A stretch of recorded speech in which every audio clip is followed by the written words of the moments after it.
If you're like most men and husbands, you're probably extremely busy. You're out there in the world every day working and slaving away. Then when you get home, more work is usually awaiting you. With all these responsibilities, it's easy to conclude that there just isn't any time or need right now to focus on your marriage and spiritual life. Well, we've all heard the saying, you reap what you sow. Well, the same is definitely true in the way you prioritize your marriage and relationship with God. And I recently read a twist on that classic statement which stated, if you don't like what you're reaping, change what you're sowing. Perhaps you know that some things are not quite right in your home. You know that somehow your spiritual growth or lack of it is connected with what's not quite right in your life and marriage.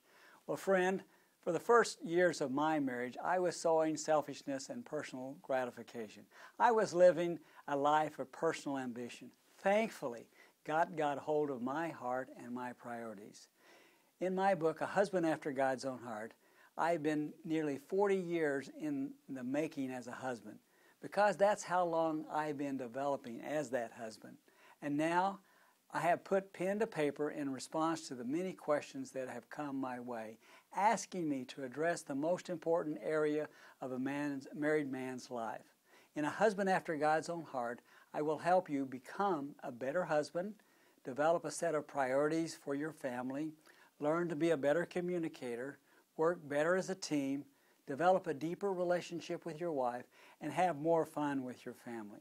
Marriage is a lot of work, but isn't it encouraging to know that God, the creator of marriage, has already provided everything you need to fulfill His will and design for you as a husband? A fabulous marriage is within reach of every husband, and getting there is not as difficult as you might think. So join with me in reading A Husband After God's Own Heart and discover the 12 vital things that really matter in a marriage.